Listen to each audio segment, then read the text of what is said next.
This program is brought to you by FanDuel, where we give sports fans the chance to win every day. Well, nah. We ain't doing no intros. It is what it is. You see who here? My dog Cinco in the building. Chris Conn in the building. Your Pelicans won 105-99 tonight. We about to talk about it, and I'm still not doing the intro video. What up, La? Yeah, guys. That boy Trey Murphy had 27 points. I say it again. That boy Trey Murphy had 27 points. 5 of 11 for 3, man. I don't got a question right there, but I'm just saying, buddy hooping. Hey, wait, I do have a question. Before you start, Chris. It's not more of a question. I seen some things tonight, dog. Trey was playing. He got downhill and he got to the second level. I seen a floater, and I seen a very, very comfortable midi. A very, very comfortable midi. And it just got me thinking, like, at some point, might Trey be a 3-level scorer? Chris, I'll let you go first. Pause. It sounds like, first of all, you're getting really excited about next season already, bro. They got you. They got you. They got you right where they want you. They got you. They got you right where they want you, dog. Yeah, man. You know what I always thought about Trey? I thought that his gravity is a little different. Because his shooting ability means that you got to close strong. It can't be weak contests. You got to take away his airspace. But he's quick enough, depending on most matchups, considering he's playing 3 or 4, to where he can get by you. Then once he gets past you, he gets to the rim. You gotta play for that because it has his athleticism. So I feel like it's if you're a coach, or if you're like the game plan to run him off the line, you're gonna give him them tools anyway. We see teams do it all the time, which is where the floater comes from, which is where that midi comes from. So I always thought that him being a 3-level scorer would come naturally anyway, because you feel like for most guys, either the finishing ability or the long range shot is that third level that they're trying to figure out more times than not. Trey didn't figure he didn't figure out the hard shit already. So you said go my bad. Go ahead, Fire. No, what are we considering a 3-level score? Right. That man that's still on the Clippers, bitch. You know what I'm saying? I keep thinking about this person in particular. I think Chris Paul. Is Chris Paul a 3-level scorer? He became one. I would say no. I would say yeah. No. All right. He became one. I just don't think he behind the perimeter. I don't think he. I think the jumper, as like time progressed, like he was able to catch and shoot and knock down threes. Almost not the same clip of like a Jason Kidd, but almost to that effect. Like as time went on, he just became a better catch and shoot shooter. And there's levels, right? 5. Yeah. And I look at Trey and I'm like, okay, 3-ball, cash. Get to the rim, I'll dunk on you. I do think the finishing ability that isn't a dunk for Trey needs to improve, right? The ability to lay the ball up at angles. I think that's what I would want to see. But if I'm Trey, there's somebody in the building that really can teach him how to play in the mid post. At his height, like it feels like that's the progression, right? Truly. How to use your lower extremity to gain an advantage and then use your height to shoot over people. And that person that he can really reach out to and be like, yeah, let me watch him work at this is Saddiq Bey. It doesn't matter. I mean, usually like when Saddiq gets a smaller, like it doesn't really matter. But he can still body guys that may have a height advantage over him and still be able to get his shot off, which I think is impressive because his shot isn't really like a high arcing shot at all. It's more of a line drive in a sense, because I think he's just strong enough. So for Trey to truly become a 3-level scorer, in my opinion, like that's the next step. But you can see where the side step off of pick and roll, where like he's in the mid range. Brandon was notorious for that, right? Like a little side step here or there. I think it's there for Trey, but you want to see more of it. So Trey was 5 of 11 for 3 tonight.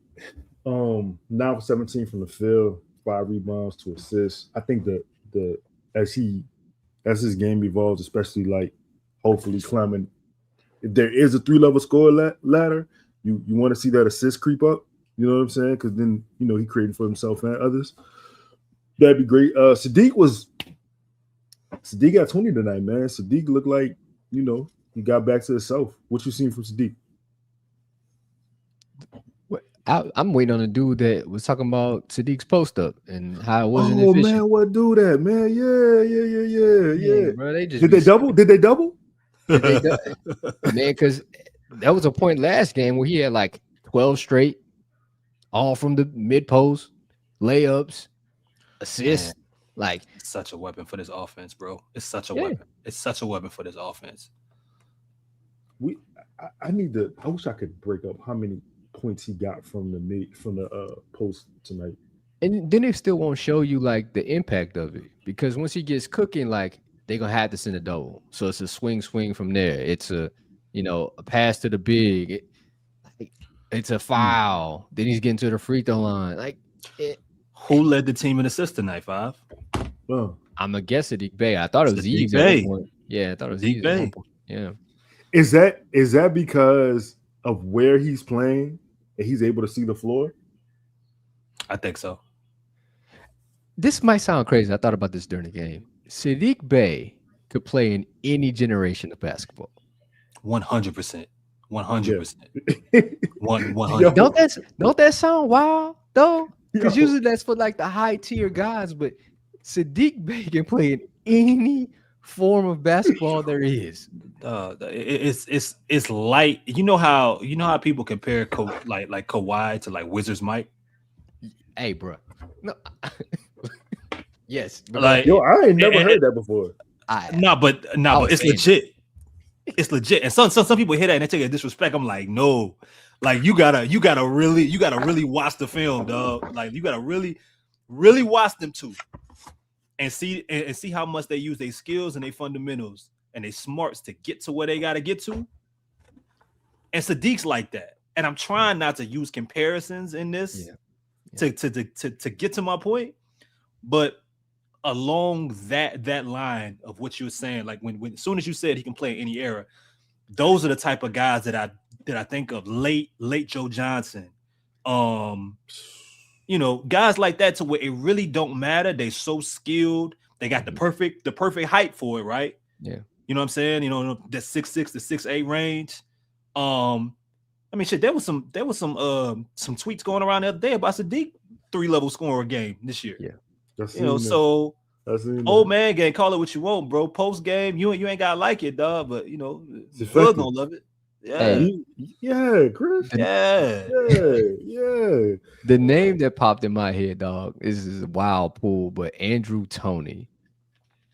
That boy put his basketball hat on. Yeah, man.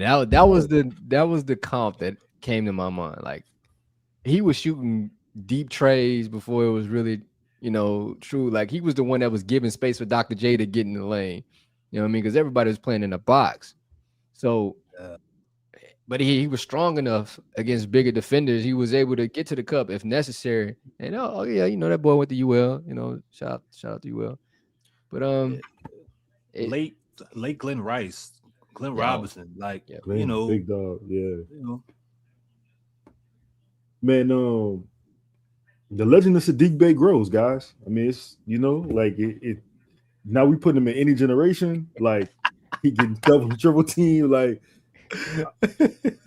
but you know how important. Like it's almost like he's become the button that Jonas was a few years ago.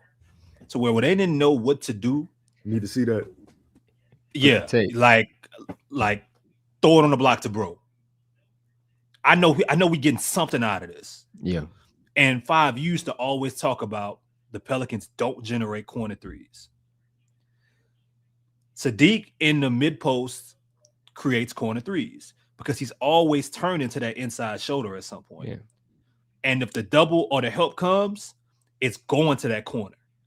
You know what I'm saying? And you can build. I mean, if you want, like with this current cast of characters, you can build a lot of different sets around there, even with the stuff that you have. If you do the right thing and you continue to add to it, it can get better and better. Oh, hold on. Okay, now we pod now. Okay. Ooh, Okay. the basketball bad. Okay. Adrian Dantley. Don't say that name around Isaiah Thomas. There's not enough. I'll say this. There's not enough guys like Saddiq Bey. It's crazy, the legend of Saddiq Bey. There's not enough guys like who could just all right, throw it to me on the block, throw it to me on the perimeter. Like I can create my own shot. You know, see, and the crazy thing is Saddiq, like you mentioned Joe Johnson, you mentioned, Andrew Toney. Like, I don't feel like Saddiq got a handle that's like, it's not a great handle, but it's serviceable for him. Hell yeah. Yeah. Hell yeah.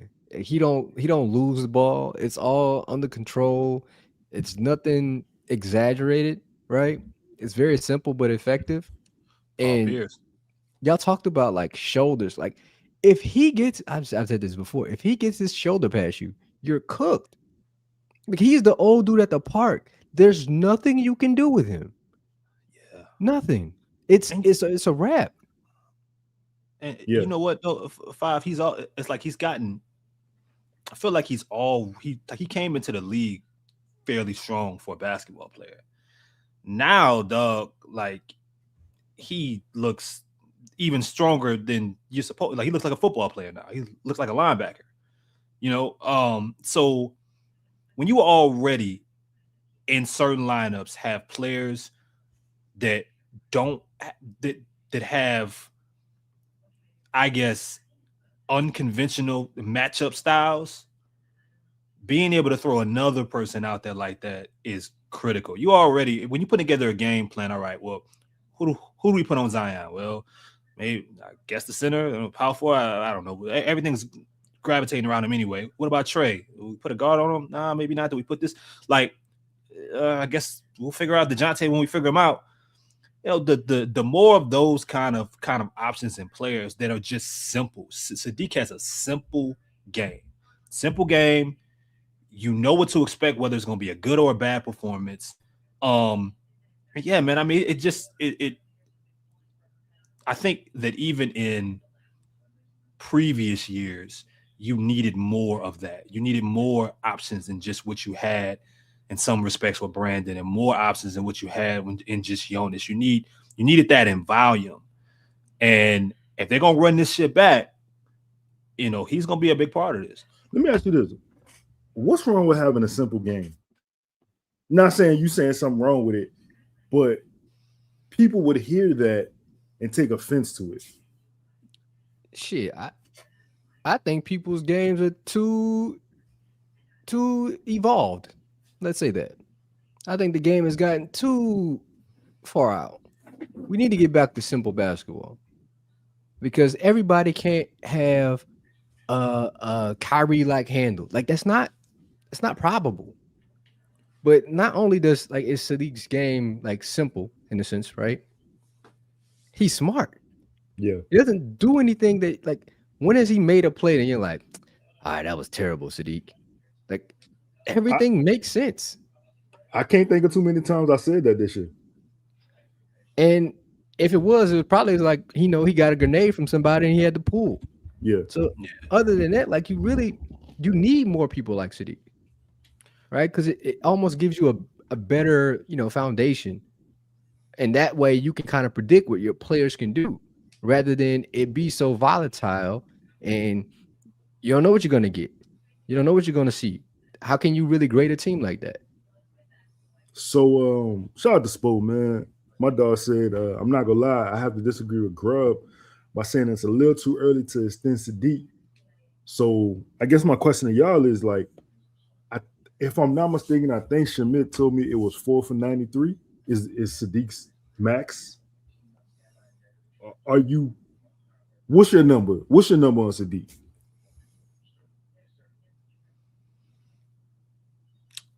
I probably like 4 for 80. And that's I mean, I don't know if I would even if it has to be a 4-year deal. I mean, because Saddiq's still relatively young, man. But I mean, if you give him a 4-year deal, and I would assume it's gonna have some type of option in it, but if you give him a 4-year deal, you are committing to him as a part of your short-term core in a sense, or you may be looking at him in a situation of a contract that could be moved if things go south and sour and you got to completely blow the system up. Because as we learned from this deadline, even though the Pelicans didn't pull the trigger, Saddiq's going to be a commodity out here that has value. So, but I would be somewhere around that around 20 20 a year. I'd have to pull up the numbers on some of the other contracts right now, and with what we're seeing with this new CBA is doing right now, and it kind of being no middle class, I'm curious where he fits in that area. What's you say, Fly? Somewhere around the same. I was thinking 15 to 20 million a year, depending on I think the perfect number is 3 years, right? In my opinion. But if it gets stretched to 4, make it a team option at 4, and kind of go from there. And if that's the case, you'll probably want to guarantee let's say 4 for 80 with the team option at year 4. I'd be cool with that. Okay, now let me ask y'all this, and chat, y'all answer this question too. This is not a Saddiq Bey show, but since we here, like I figured we might as well talk about this. What he's doing right now? Do you believe that he can replicate this? Can he duplicate the production that he has had this season going forward?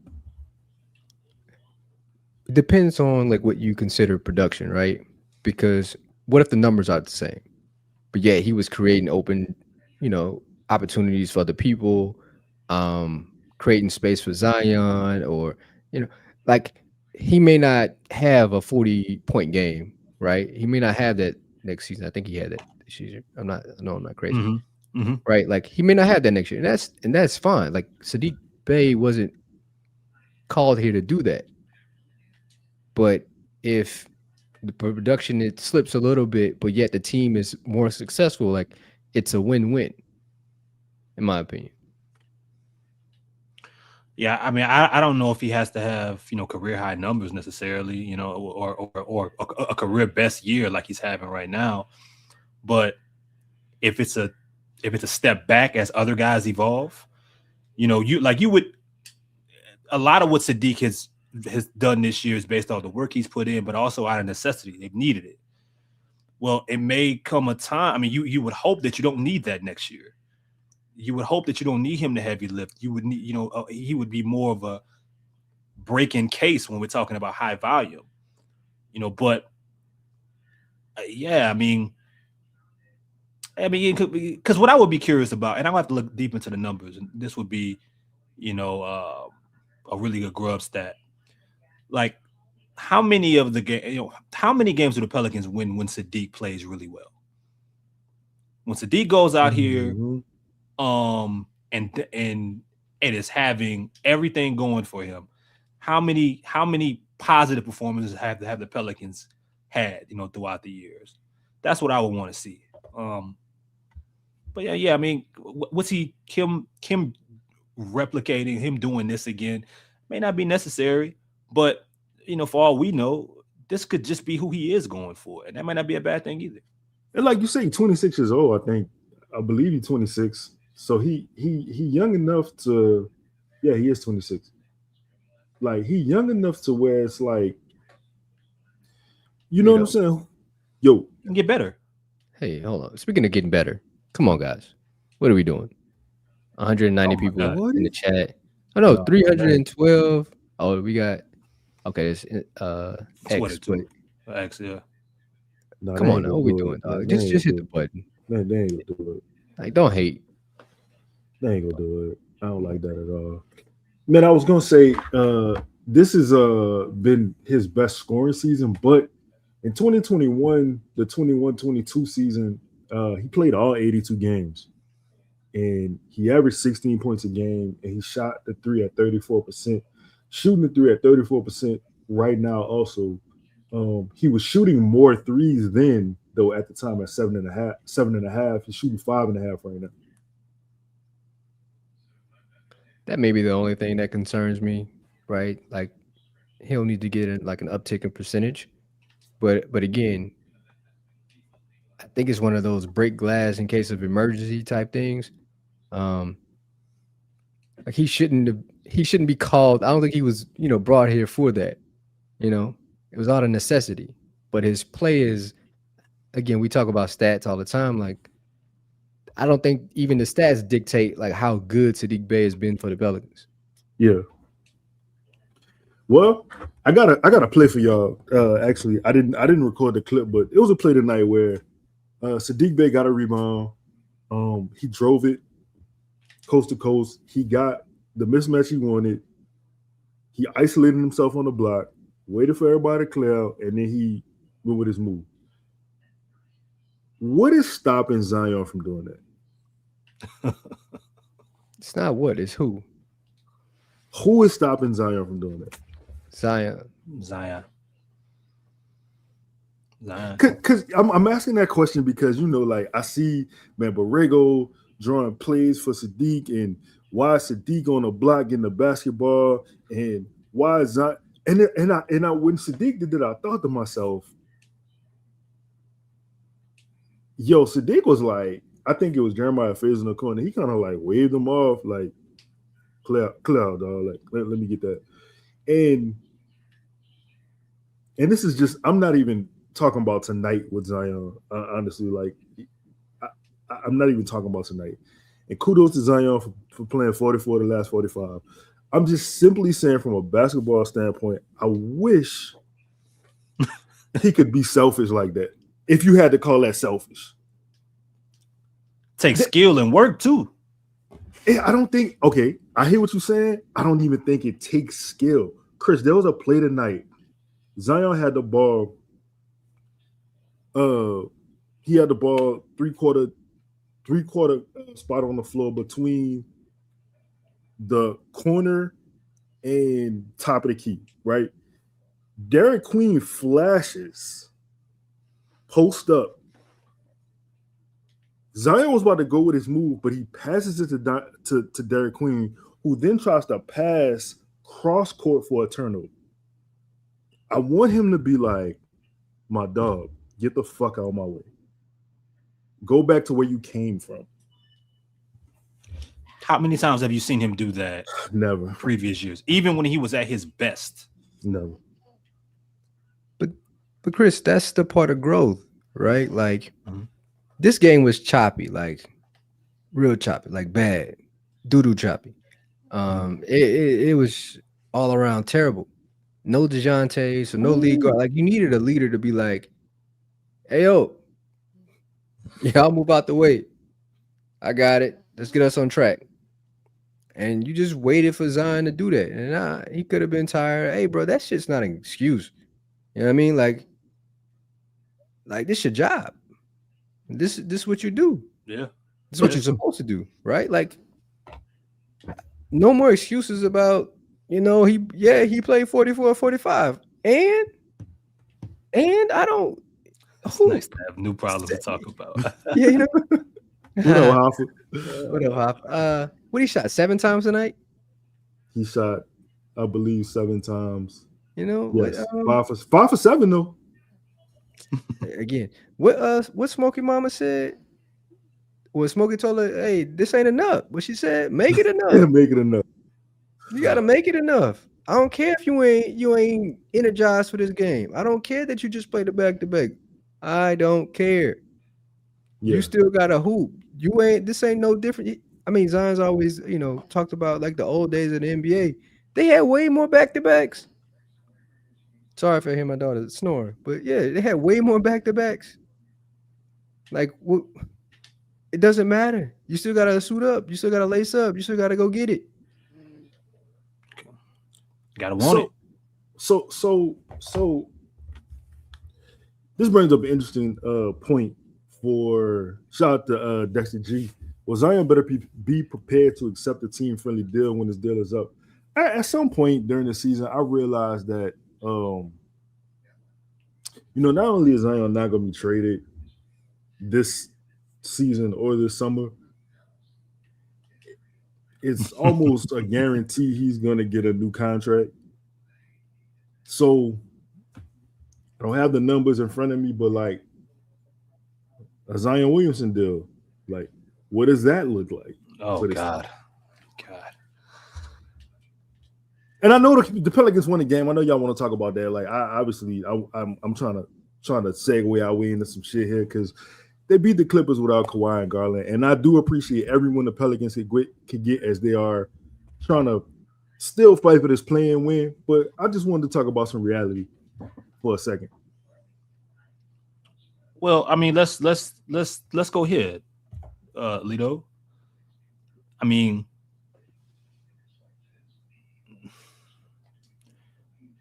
with what they have right now, if you project going forward, whether Zion's back or Zion's back with the team-friendly extension, Saddiq or whatever, a lot of people are buying into what this team can be next year.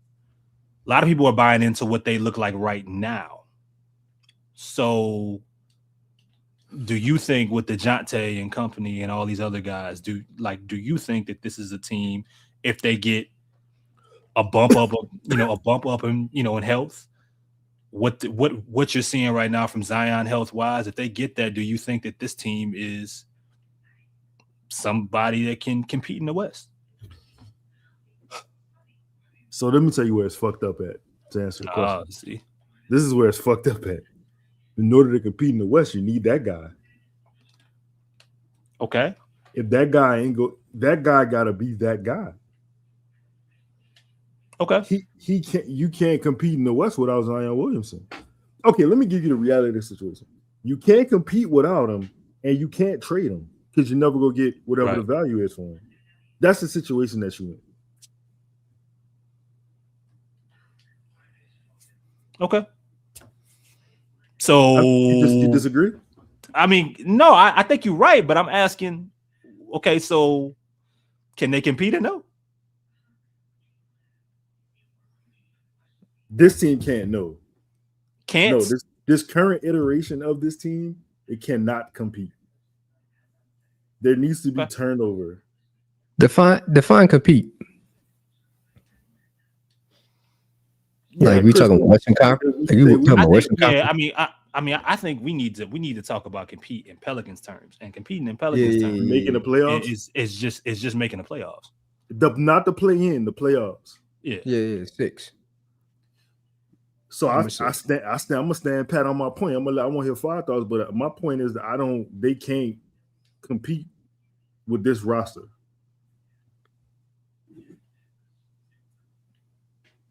Okay. I don't want to push back too far, Lito. But I do think there's no. I'm just trying to, like, in my mind, like, I don't think they like top 3 in the West, top 4 in the West. Could they figure out a way to potentially get to the number 6? Right? With this roster? This current roster. I think they could. I want to believe it. Truly the only position that two things that really messed me up is the shooting. Right? That's cause for concern. And the center position. Yes. Those 2 things in particular, like I don't think you can withstand another year like this doing those 2 things as poorly as you've kind of had this season. We also have to ask who gets better. You know, is there a different Yves Missi that's are we entering a space to where we're seeing more good, more 11-11s, more of these 5 block performances like on the regular versus the next night 2 points, 4 rebounds. Is that happening in year 3? You know? Oh, go ahead, Lito. My fault. Nah, go ahead. Go ahead, Bob. I have the thing with like internal growth, right? Like how much of a variance is that? Like how much growth is actually happening? Exactly. Right. I thought Yves made a big jump between like year 1 to year 2. Yeah. Like you saw him at beginning of year 1 and you saw him at the end of year 2. Like, oh no, this year 2? This is year 3. This year 3. Year 2. Yeah. This year 2? Yeah. Okay. Rookie year was last year, remember? Yeah. Oh, right. But he played a lot of games. So all right. So the Lot of end of year 1, you're like, dang, that was a big jump. Right. Because at one point I didn't think he was gonna get off the floor. I thought he was gonna be playing in Birmingham, but he got better. And I always thought like the center position, like you had to be a person that just played a lot of basketball to understand it. Because there's a lot of things that you may not be comfortable with, you know what I'm saying? Because you haven't seen enough of it. You don't know enough of it yet. So those two things in particular, again, like the shooting in the center position, I don't know how much better Yves is going to get going into year 3. I mean, he could, again, shock me again, but it's kind of hard to be like, yeah, he's going to take another leap. Another leap puts him in a different category. Yeah. And see, that's why I think we start learning ourselves. Yep. I guess, yeah, I mean another leap in regards to consistency. I don't know if I mean just overall as a player. I just mean to where we see more good performances on the regular than the up and downs. That's what I'm talking about. He finds a median. I don't think that's good enough though. If we talking about him being, hold on. Are we talking about him being a starting center next year? Him being a starting center? No, that's not good enough. Really? You don't think so? Him being, if he could give me these 11s, but like, I don't necessarily think that this is a pliable thing for him. So I mean, but see, we at that point we will be, because see, I don't think you have to average a double. I don't think he has to be 11-11 to be a starting center. He could provide value for this team with the amount of resources they have in other places. He could be a valuable player on this team. Sometimes like a 6 and 5 might be just good enough in a couple of blocks. I don't think he has to dominate necessarily. I think he has to pick something on the regular that he's able to do impacting the game wise. And it doesn't have to be the same thing every night. Let me ask y'all a question.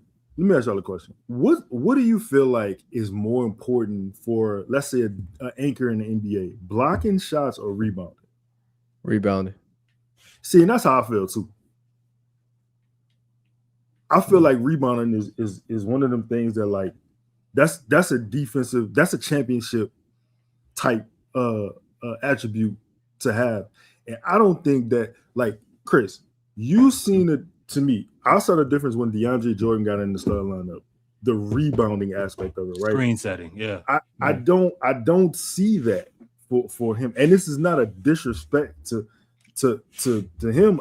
I'm not slandering him. I'm just saying I don't think he'll start center on a winning team. Yeah. That's what I'm saying. Okay, let me give you an example, Chris. Y'all saying 6 seed, right? Currently, the 6 seed is 42 and 28. The Pelicans are 25 and 46. So you telling me, current roster wise, they just gonna make this 20 game jump? I mean, it's crazy because you almost gotta like. You probably have to ask this question at the end of the year once you get a larger sample size of Dejounte. You feel me? Because he's been the real key. There's been some other really good parts and elements, depending on who you ask, but Dejounte's been the key to where the conversation has changed. I think he's been the most important. Well, I'm not gonna say that because Saddiq Bey been here, and Saddiq Bey a generational player. So we got him. Yeah, you got playing in every generation. You know what I'm saying? He get triple team on a block. Like we cannot disrespect Saddiq. But I feel like Dejounte been as important or just as important as Saddiq. I feel like Dejounte been more important than honestly having good coaching. Okay, so you would, if you kind of grade the team based off of him being here and him being healthy, does that change it at all for you? I could see maybe 8. I could see maybe 30. I could see maybe 34 games. Like 34 wins? 30, maybe 30, 33. Yeah. Wow. Yeah. You don't think shit about this team. Okay. No, I got you. I don't think this team is talented, dog. Well, I mean, look, I say that because they might end the year with like 4 games away from 30 wins. Okay. I see. You feel me? Okay. Yeah. I'm saying that to say right now the Clippers got 34 wins in their AC. Right. And they gonna finish somewhere around 40. Yeah. I disagree with this Rags to Riches. More often than not, the motherfucker is a walking double-double. Also, but again, like it's not necessarily about the stats, right? Even with Rudy, how many shots does he change, and then they end up being a rebound for him, right? And I know we were talking about Yves earlier, but like that's the thing that bothers me. I'll have to look at his numbers again, but I'm pretty sure they're not great with the lineups with him and Zion. Like he needs to learn how to play alongside the stars. Like his best minutes need to be with Zion, Dejounte, Herb, Trey, Saddiq. Like it needs to make sense. With every time he's on the court with better talent, he needs to be like, oh, my game is improving. But until I feel like, not just because I feel like, but until the numbers dictate that, I can't go in the next season and be like, yeah, that guy's gonna make a major leap. He's gonna be able to play alongside Zion. Like, no. Like that's why DJ is so valuable, right? DeAndre Jordan. He sets screens. He rebounds effectively. Like he makes the right pass. Like he's still learning it. Yo, prospect. What Five just said is kind of what I'm saying. Like the fact that DeAndre Jordan is a valuable commodity to this team in 2026. You know what? Let's just do an exercise and go down the list. Chris, I know we want to do this on a Sunday show. We still gonna do this on a Sunday show, but I just want to just put in perspective. Like, all right, obviously Jeremiah, Derek, Saddiq, Trey is. Let me ask you this, Five, Chris. Carlo's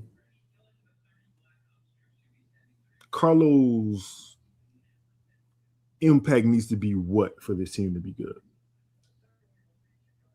Carlo's impact? Yes. Because he's big. He gonna have to play center. Like he gonna have to play it.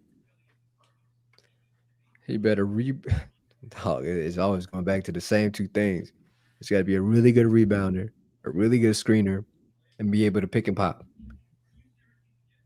Like it should be fairly simple for Carlo. But again, playing a center position is not a very simple thing. One is it's easy to get a chase down block because it's all athletics, right? It's timing people. But when you got to play defense and switch and no coverages and be able to rotate and get back to your man and still be able to block, like Carlo doesn't do that well. And that's going to take time. He can have the motor all he wants, but I think still there's a basketball IQ portion that he's just not there yet. So Chris, let me ask you this. What about, we talking player leaps, people getting better. Yeah. As you know, like your bench should have some rotation, like the bottom guys leaving the team and you getting better players to. Is there what are your thoughts on a Micah PV leap? Is there any hope for that? I mean, a leap is just him getting more comfortable in the NBA and having an improvement with his jump shot. See, I disagree because that's a huge thing. What you just said, that last part of it. Yeah, but look at guys. How many guys have the Pelicans had that have had similar jump shot issues, but them being comfortable and getting just a little bit better made all the world. Najee, for example. In fact, Naji still ain't a good 3-point shooter. But No. the best thing that he was able to do is he rounded out other elements of his game, did a lot of shit other people didn't want to do, and he was a lot better shooting out the corner. So I'm not saying overnight Micah got to turn from 28% to 40, but if it's at 33 or 35%, look what it did for Jose. Jose was gradual until he became a good shooter, right? So that that kind of thing, man. I mean, Dyson to an extent when he was able to still impact games,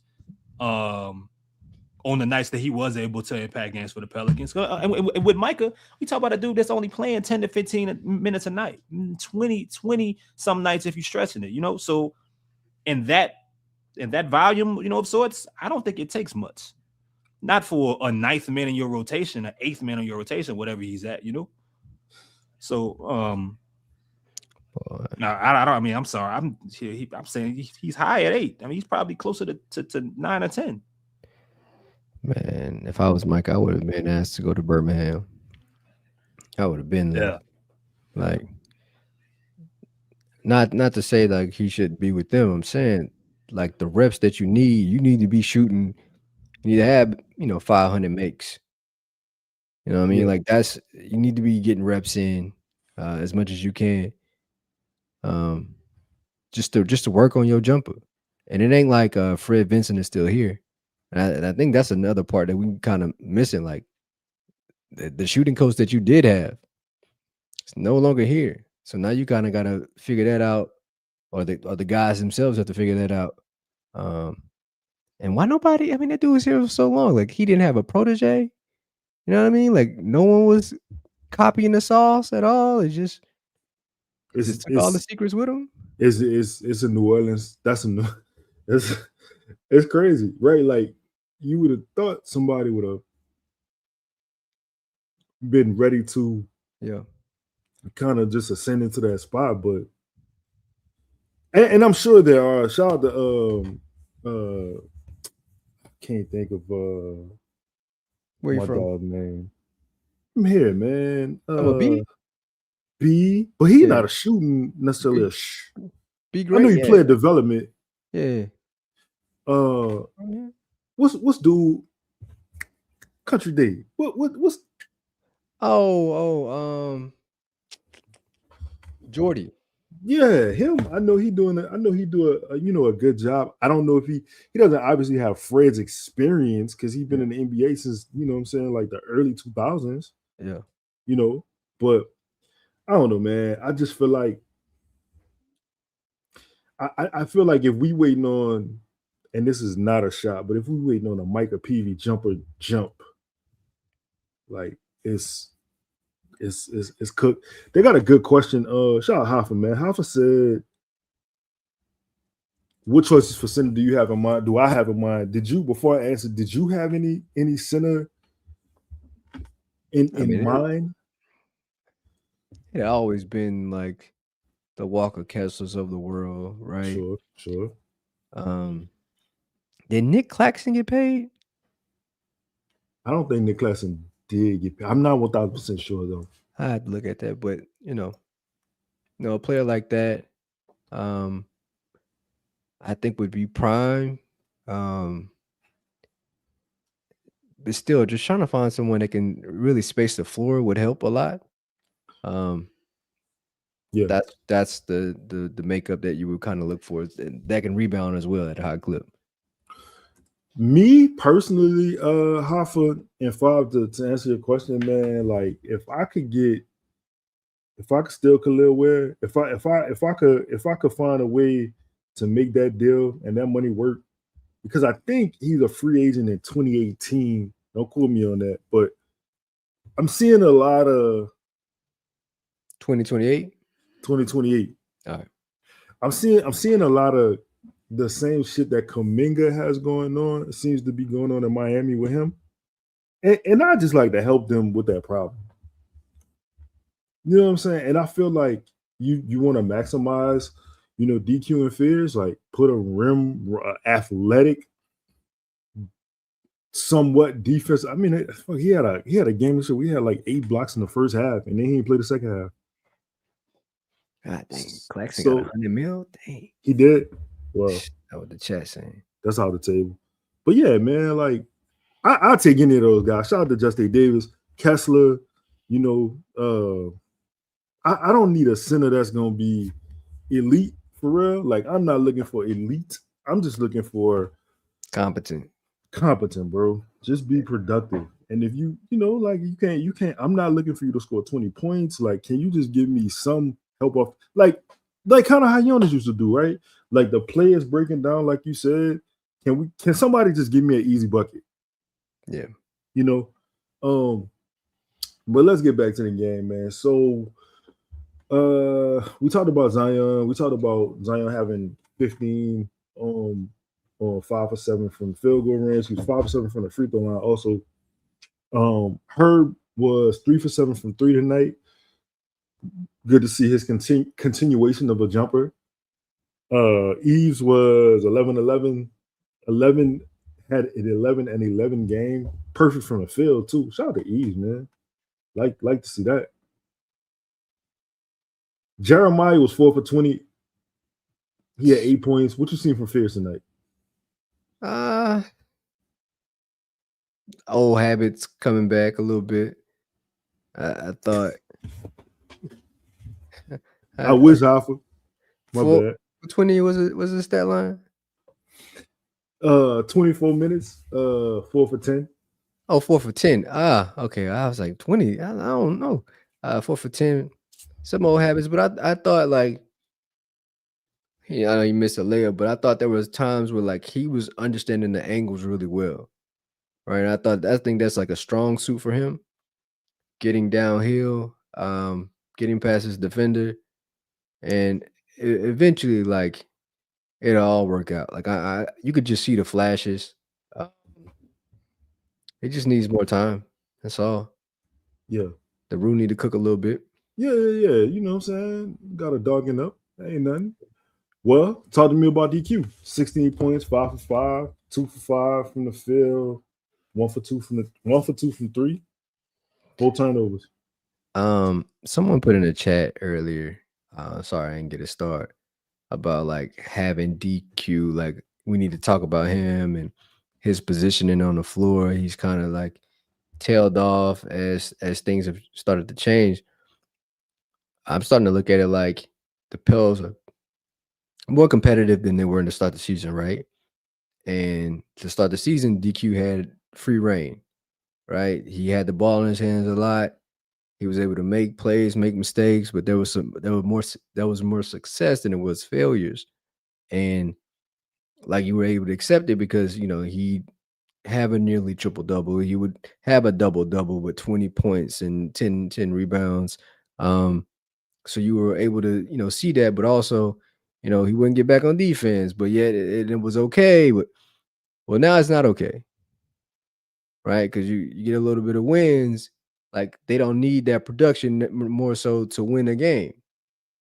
So, in my opinion, he needs to figure out how to be more successful when he doesn't have the ball in his hands. Yeah. You got to be able to play without it. Yeah. You know, me and Shamil was having a conversation last week about DQ, and I asked him this. I said, how is DQ successful if he doesn't have the basketball? What is he doing to be productive if he doesn't have the basketball? I'm not gonna tell you what he said, but what do you think? I'm actually interested in what he said. He really didn't say anything. He said, I'll tell you what he said verbatim. He was like, damn, that's a good question. He was like, I'm not sure. See, that's a problem. You know what I mean? Like, and I always say for him to be successful, like it needs to start with rebounding.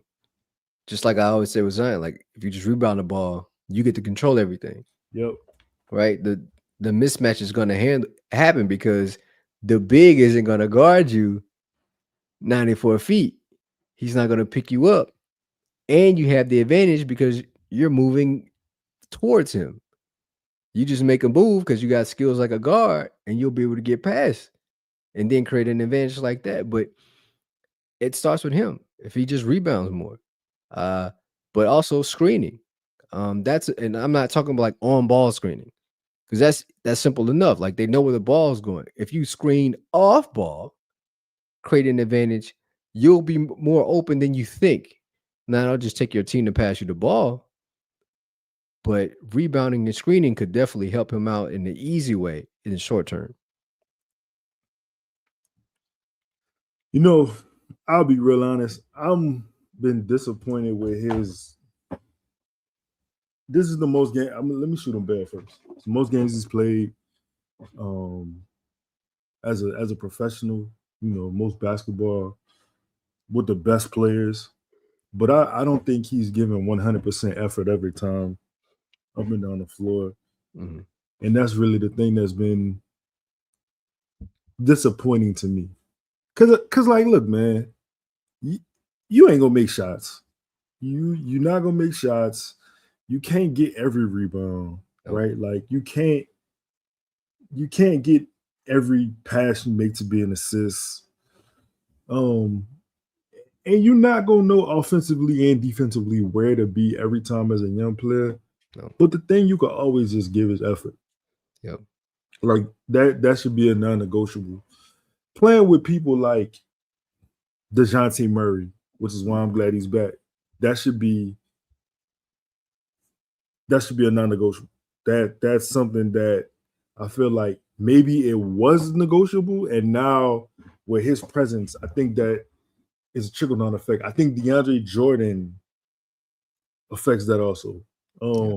I just, like people here talk about Zion, and they say we pick on him or whatever like that. But my thing is like you said, I don't talk about people who I don't like. Yeah. So for me, DQ, like just getting better this offseason, getting in better shape, leaning up, being the first motherfucker on the court. Same thing with Zion, like you said, like get the rebound. You can control the ball after that. You get the rebound, you can control whatever you want to control. You know what I'm saying? I do think those things will happen. Yeah. I do think those things will happen. Gotta just give them time. Young basketball players. And the two toughest positions, point guard and center, well, power forward, center, whatever. But both of them, again, I do think it's a positive that they're playing alongside each other in the second unit.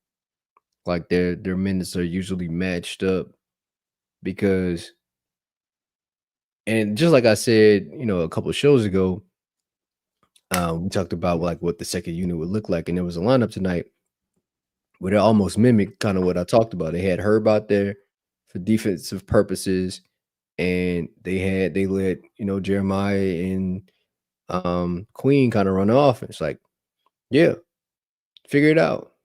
Like no one's taking the ball out your hands. Y'all go figure it out. And that's between y'all. If you don't get enough shots, that's because y'all didn't get enough shots. Y'all didn't get enough runway. Y'all didn't manipulate the defense to do what y'all wanted it to do. That's not on anybody else. Yeah, we can call plays. We can do all of that. But that's still on y'all because you have the responsibility, a.k.a. the ball, in your hands. And with that comes, whether you play well or you're not. That's on you, no one else. Yeah, I agree. Shout out to I don't know what Justin Davis said, but he had a tweet earlier asking if you would consider moving DQ this summer. Would I consider it? Depends on the ask. See, right? That's my thing. Yeah, like I listen to anything, but come on, like it's got to be something worthwhile at least. Do I get a pick in this first round? Yeah. Like who am I getting in return? Does it make my team better right now? Like, I feel like as an evaluator of talent, and this is what I responded. Oh, my bad. He said for a top 10 pick. Top 10 is still vague, ain't it? Just one top 10 pick, that's it? He said 8 to 13. Yeah. Oh.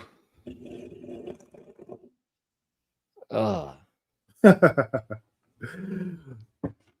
get the Nah. pick, create your own destiny. Nah, see, again, my theory is always has been like picking in that range is almost about development. So now we gotta develop again. Like, nah, nah, I'm okay. That doesn't we get in the same boat. Yeah. I told him that this is my response is evaluate our talent. Like you said, for the most part, I'm feeling the calls. Like I may not be calling, but I'm listening. Yeah. I'll listen to a conversation. Yeah. Think you're doing yourself a service. Yeah, man. I've had unattractive women try to talk to me, and I've let them talk to me. Absolutely. When they had the, gall to come up and ask me, hey, let me sit here and listen to your pitch. Yeah. I'm gonna give you play too. Absolutely. I'm not above it. I'm gonna listen to what the offer is. Yeah. I don't know. Maybe might have put a face in the ocean and catch a fish. I'm just saying. I don't know. I'm not. Write that down. You know what I'm saying? Oh, all right. Shout out to my dog Charles Pierre. Charles said, Lito, I disagree. Yes, DQ needs to put in the work, but what great player we have to push DQ to that limit. Jordan push, Kobe push, Isaiah push, Dirk push. Shout out to my dog Chaz. In the words of Chaz, when you come to the Pelicans, you got to BYOB, man. You got to bring your own bag. Nobody really filling your bag up for you. You gotta be self-sufficient in that. And I think for the most part, man, I'm not worried about DQ with that. I think hoop-wise, he gonna do that. I just need his motor to just catch up to the game. But like I said, Charles, I ain't really worried about that. I think that'll happen. Also, like, this is year one. You know what I'm saying? Like, I listen, I ran a marathon in January. There's so much that I learned from running that one marathon. He's gonna learn so much from this first season. When he stopped, you're like, oh, okay. Now I get it. Now I understand. You know what I mean? For me to be in shape in the middle of March next season, I gotta do X, Y, and Z during the summer. He probably didn't do that. He probably didn't expect what this really was gonna be. You don't know until you get to that point. Man, not for nothing. Man, you seen that boy from High Point? Boy. See, let me tell you, that boy was shooting that motherfucker. You seen the clips? Dog. Like, throughout the year? Yes. Buddy been shooting it like that. Yeah, I slept on Sunday. I didn't know. Motherfucker shot the ball 50% from 3 on the season. Bruh, he made his first 2-pointer. That's insane to me. That's crazy to me. like dog. I want to know. He shot the dog. I wonder how many threes this man took on the season. 100 and something, right? Let me see how many. I figured it would be more than that, but y'all ain't asked for this part of March Madness. But also, man, my Tar Heels lost, and I'm here with 5. So 5, go ahead, get your shit off, bro.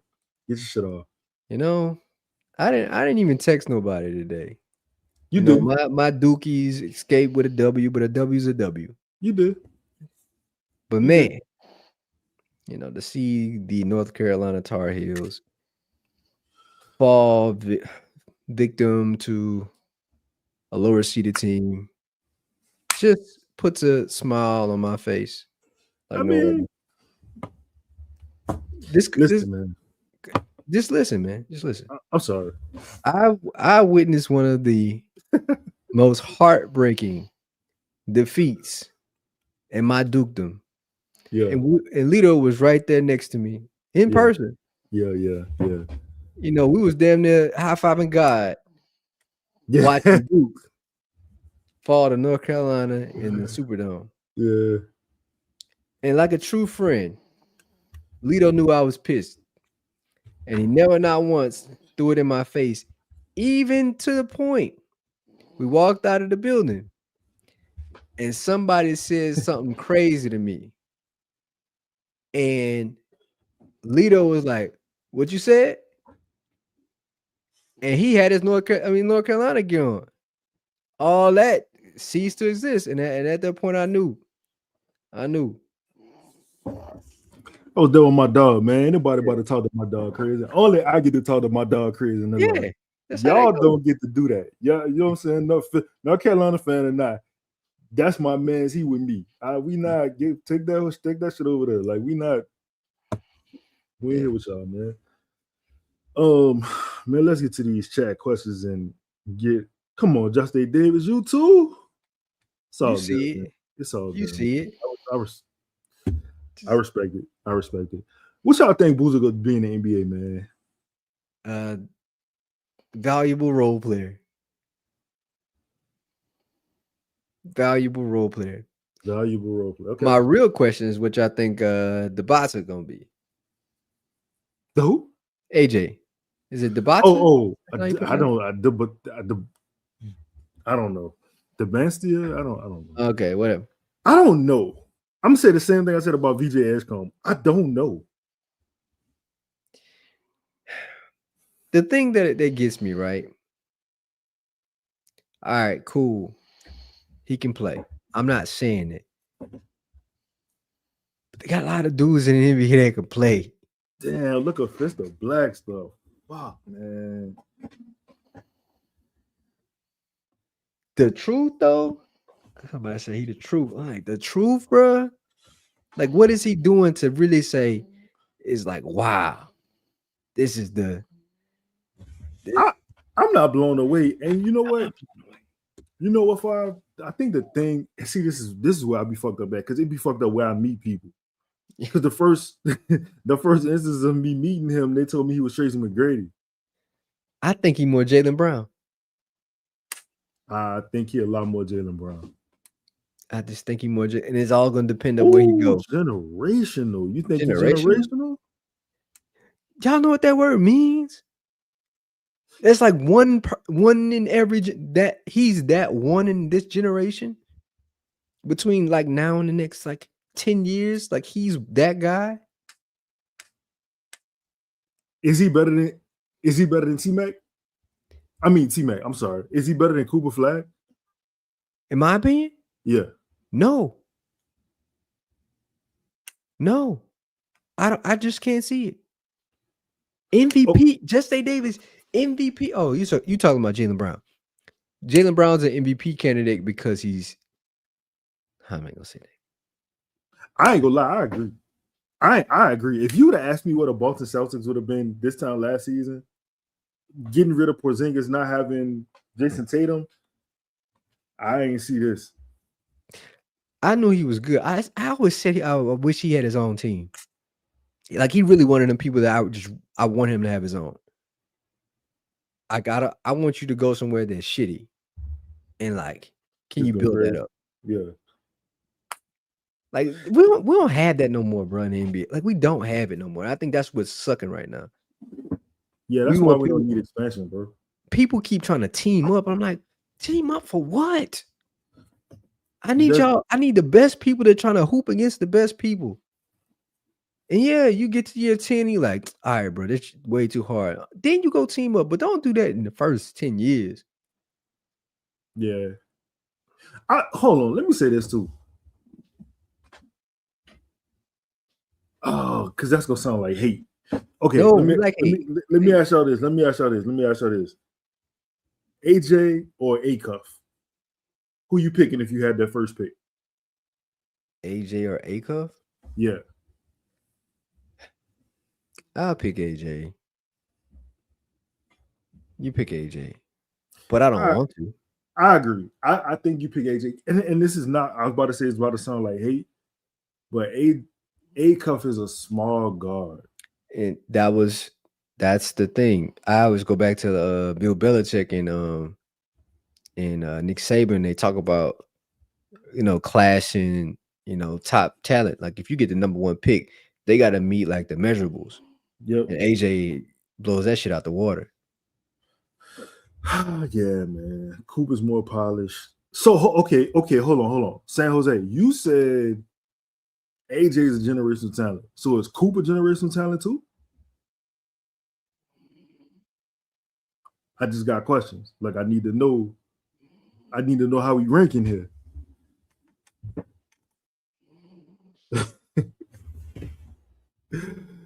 Oh man, let me get to these questions. Man. Oh, like all right, yeah, like AJ and Wemby in the same generation. That's true. So it's right. And see, and this is the thing for the next 10 years, you can't call Wemby right there. Yeah, like that Nah, sounds like hate. Nah, it is a. Listen. Here's the thing, Mr. Blackstar. I am a hater. Yeah. So I've not, shied away from that. I'm a hater, bro. Like it's hard to win in this modern league with small guards, man. That's it. So, okay, you saying Coop is generational?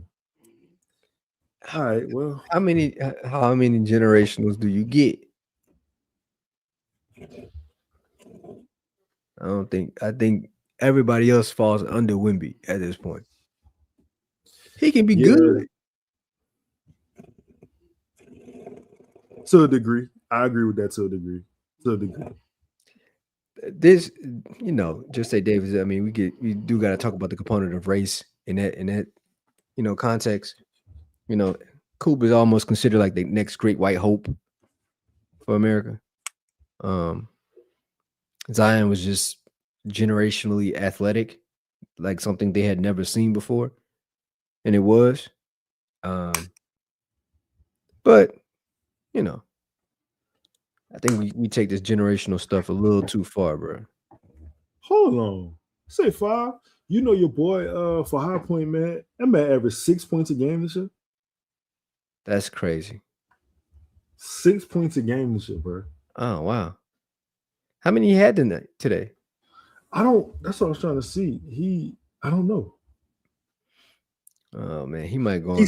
He started at Stetson and went to Florida Gulf Coast. So he went from 13, 15, 12 to he fell off a play. This is worst year ever. Yeah, that's nuts. And he pulling like just like David just said, like with a trigger like that, that's nuts. Just my cousin went to Stetson at one point. That shit on the beach. He was putting up large numbers at Stetson. He was shooting it from 3 8 times a game. It's crazy. It's just like it's not really him just shooting from 3. He's pulling from deep. It was incredible. That's what you call catching fire. That boy caught fire. My bad, y'all. I'm sorry. I'm trying to keep up with March Madness. Let me get to these. Hold on, Malik? What you know? What you know? That boy Malik been everywhere, boy. You still in Guam, dog? That boy be everywhere, dog. He put the emoji on it too. That boy like the that boy. Okay. That boy like air. He everywhere. Hold on, let me see what you say. Before y'all dip, y'all believe in the Spurs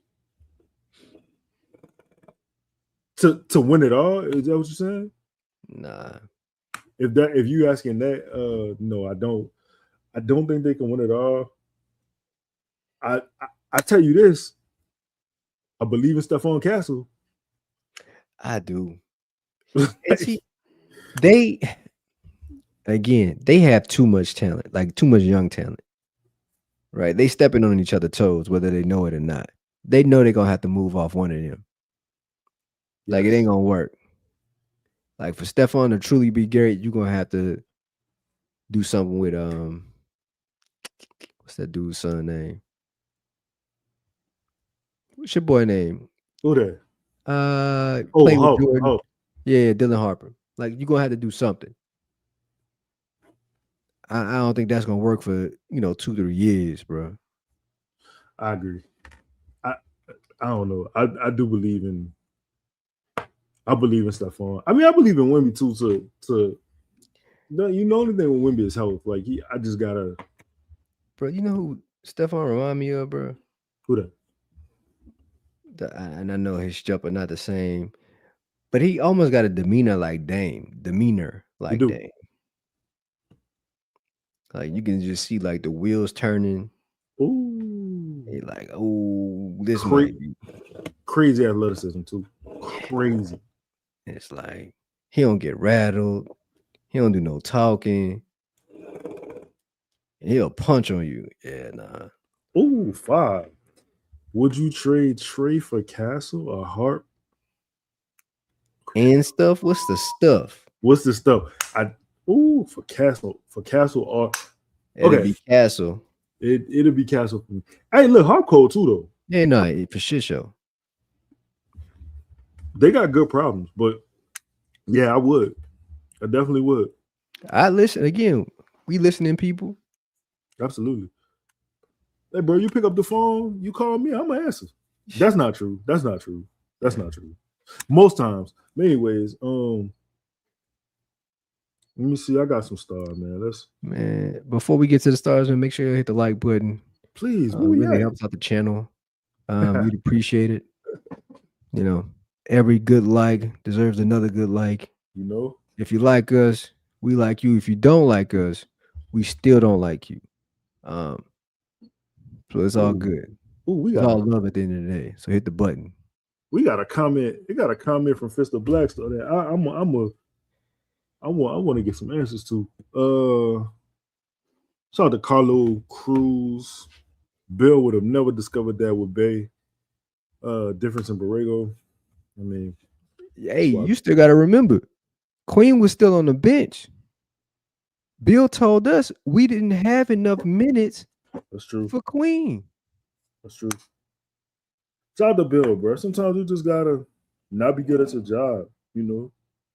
But that's why Bill don't have a job. So, another exercise. Eventually, we probably do this Sunday. What's up? If Borrego starts the season, what do you think the win total is?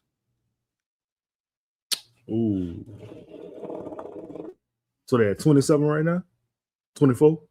I think they're at 24. I say between 33, 34.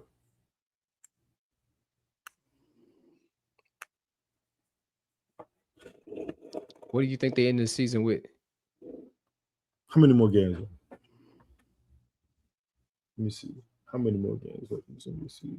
Fist of Black Star says 35.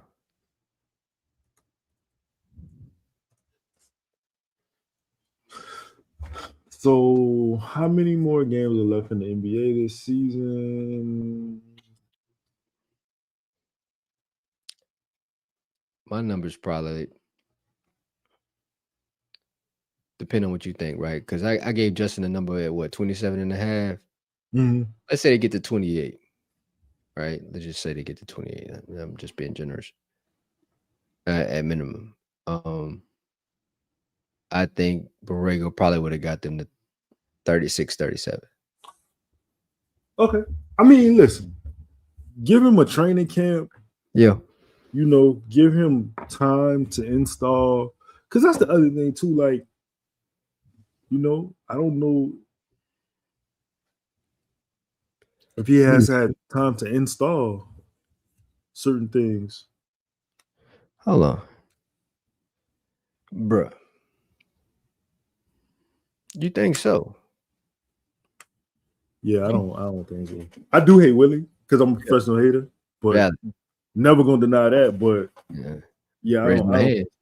Matter of fact, yeah, it's me. Yeah, it's me. I don't agree with this though. Yeah, I feel one. I don't feel another, man. That's crazy to even say, but nah, I just can see basketball. And I know this team is playing better under James, even when it was losing the games. Like I was like, nah, like he looks like a better NBA coach. Like things make a little sense, even with some of the fuck ups. I could still quantify them. With Bill, there was no rhyme or reason. Again, he played Kyra Lewis in a playoff game, play-in game, after he hadn't played in 2 months. Yeah. Like, he played Tony Snell over Trey Murphy. Like, there's so many things. He had to go to what's the boy name? Oh God. He had to go to Buddy's house and tell him, like, hey man, Devontae Graham, he had to go to his house and hey man, I'm not gonna be able to play you. That's crazy. So many things that listen, man, over the last 15 games, they top 7 in a bunch of different shit they ain't supposed to be close to. Yeah. You know what I'm saying? And look, the team not good, so the record is what it is. But I don't know. I do hate Bill Green again, like you said. So you got me there. You got me. But I can't. I don't agree. I don't agree with that. And I don't think the team agrees with that because there's no way. Like, they could have just let Borrego go to any team, for all the choices he had. But hey man, if that's how you feel, man, shit, water wet, man. Jump in it. Borrego ain't off the hook. See, y'all never gonna believe this, but Bill Green was not listening to anybody, guys. He wasn't listening to anybody, especially not the offensive coach. I'm not telling you Borrego is like gonna save this team. I'm just telling you that he better than Willie Green. I ain't even telling you if they got a better coach available, like that he shouldn't get the job over Borrego. I'm not saying that at all. I'm just saying like he better than Willie Green. Yeah, that's all. So that's all I'm saying. Shout out to my dog Jay Stein with the Mexican money. We love that. We appreciate that. Arriba La Raza. Zion clearly uses a decoy in several games. One defender clear lane to the basket, pass every time, load management for Z to pad his games played. Well, somebody said Zion was exhausted tonight. So I mean, hey man, get your money, man. We ain't tripping on that. But if you do suit up, play. That's it. That's all we got, man. Play on. Young prospect said we got to talk about DQ. Just his position on the floor has been horrendous. It's so obvious he's used to being. Yeah, prospect. I feel like we did talk about that, but I feel like you're right. He is used to being the best player on the floor, and he kind of lost right now. But shit, man. At 21, I was lost too. And I wasn't in the NBA. So shout out to Wiggity Will. The Pels struggle with that. This is a great comment. The Pels struggle with their software IQ mentality and their hardware talent and length. It was a little crazy, but I feel I see where you're coming from, my dog. That shit is crazy. Wiggy Will. Shout out to my dog Wiggy. Bruce Vador. I know the game has changed. If Clint Capella could start all those years, Misi can start. See, Clint Capella is 7 foot. Well, 6'11", 7 foot. 7 foot. He's 6'11", he's 7 foot. And he played with James Harden. And he played with James Harden. And he was a rim running lob threat defensive anchor. So there's been a lot of shitting on Clint Capella this offseason. I mean this season. Boy, he should throw up the double C's. He did. Dexter G, man, that pool trade was really crazy.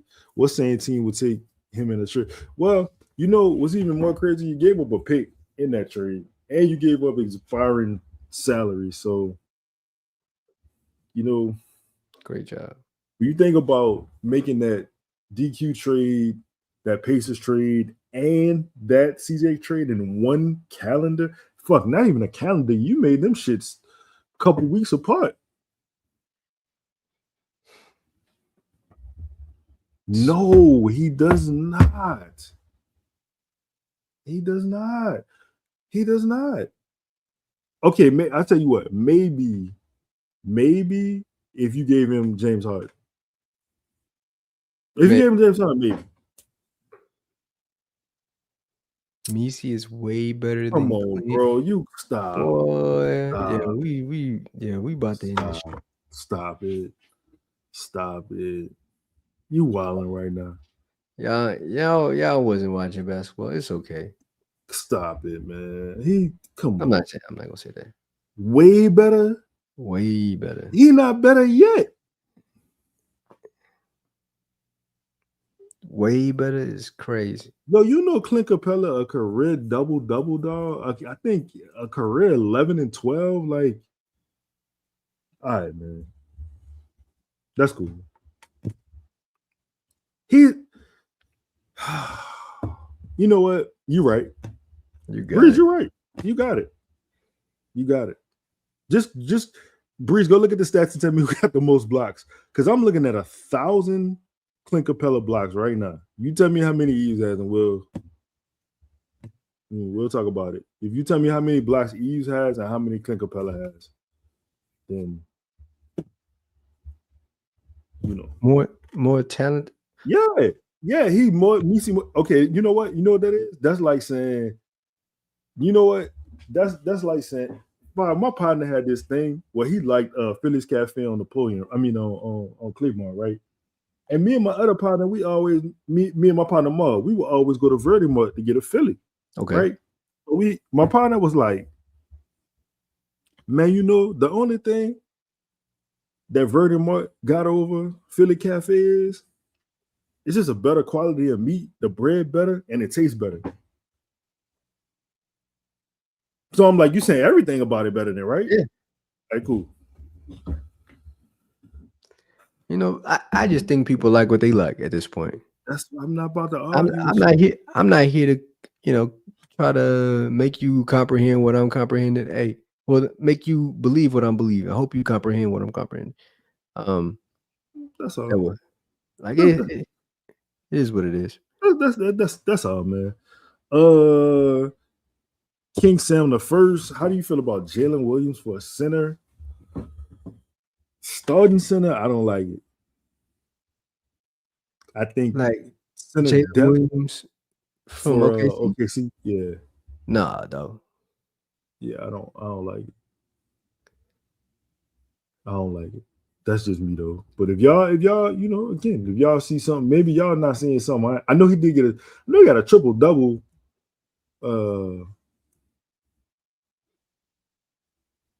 Jalen Williams. Let's see what Jalen Williams' rebounding stats are. He's averaging 5 It ain't rebounds. enough. Like, nah, bro. To a starting center? No. 5 rebounds a game. No, we already got enough undersized people. Like, we don't need any more. Yeah, 5 rebounds a game ain't gonna do it. Turner would be great.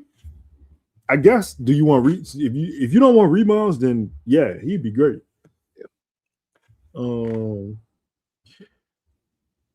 Jimmy Lee Jr. Lito, when is Trey going to take a leap?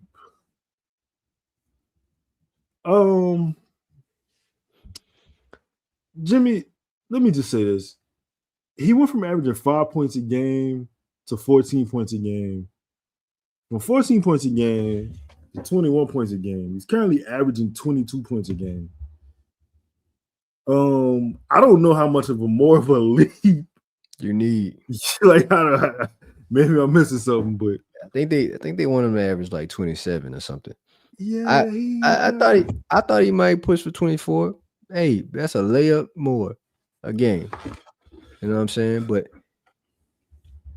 I think next season we'll see something a little bit better. To be honest, I think that if the handle gets better and he gets stronger, like, I mean, bro, he averaged. So last year, right? He shot He only played 51 games, but 53 games, but he shot 8.3 threes a game at 36%. Right now, he's played 62 games, and he shot 8.6 at 38%, damn near 39%. So Yeah. I don't know what else you're looking for from him. I ain't gonna lie to you. With no other shooting on this team. None. Well, little to no shooting on this team. Shout out to Very, Sid. very, very minimal. Shout out my dog, Fist of Black Star. He said, where's the golden ticket? Turn Urban aware. Do it. Let him do it. Let him fucking do it.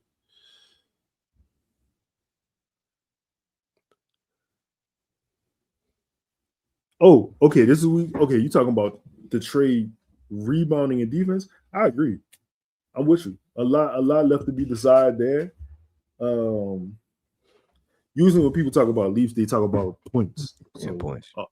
I didn't really. I mean, Bucky took a lead rebounding. If we go and started at 2.4. Last year he averaged 5.1. He had 5.7, almost 6. Defense is still very optional for Trey.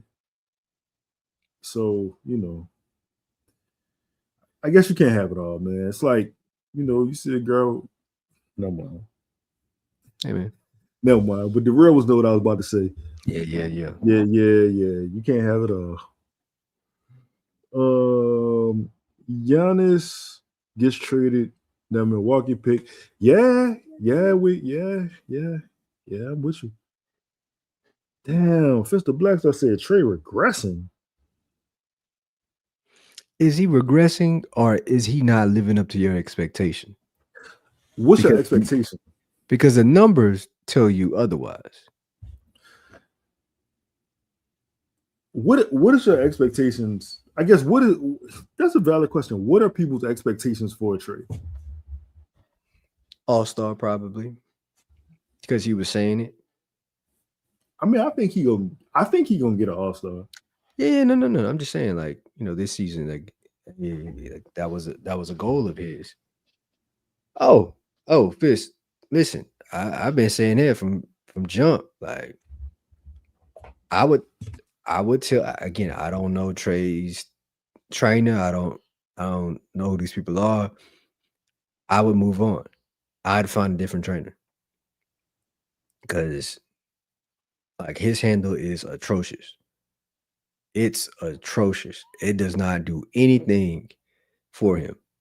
Nothing. Like I would move off the trainer because, like, he dribbles way too high. His body's not low enough, and it doesn't do nothing for his shot. So, yeah.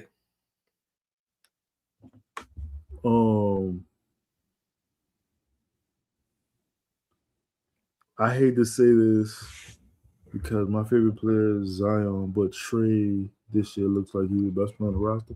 You gotta hate to say it. I mean, look, it's all right to be honest. It is what it is, bro. Like, oh shit. Last one, man. Has Herb lost most value because of the offense? Probably so. Yeah. But, the defense is still decent. And then his contract tells you that he should be better offensively than he hasn't been. So, again, with more money comes more responsibility, more almost in a sense like he needs to be more consistent because he's getting paid like he's consistent offensively, and he hasn't been. Need that. Yeah. I don't know what the like said, but it ain't enough, man. So we got, we got the baby sleeping. Yeah. We doing fatherly work. You know what I'm saying? We partner as a community. We trying to keep everybody together. Like, this how we keep the community sane. We keep the violence down. We need the likes up. Yeah. You know what I'm saying? Oh, look at me. You did it on purpose? I didn't even know how I did that, son. Boy, got black magic. Man, that's crazy. Man, listen, man, we out of here, man. Shout out to y'all. Appreciate y'all being here for an hour and 30 minutes. Shout out to 5. You know what I'm saying? Shout out to when they play again? Anybody know when they play again? Friday, I think. I mean, Tomorrow, Friday. I'm tripping. Saturday, I think. Saturday. Saturday. Justin Davis. Shout out to my dog, Justin Davis. Tap into Justin Davis, man. Make sure y'all tapping in on my dog. I be seeing him and Chaz doing the they be doing the spaces and shit now, man. Make sure y'all tap in with them. And anybody else, man. Listen, if y'all got something y'all need to plug, holler at us, man. Let us know. You know what I'm saying? We talk about it. It's love. You know what I'm saying? We appreciate y'all being here. We want to make sure we promote y'all the right way too. So holler at us, man. But peace, man. That's all we got. Peace.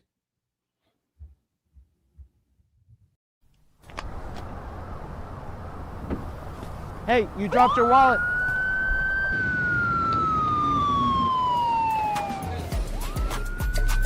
And this just in, attorney Scott Vickner was seen chasing an ambulance. Wow. For real? But that's David Vickner, not Scott. I'm still confused. Ambulance chaser? Hey, you dropped your mom? My wallet. Oh, thanks, Dave.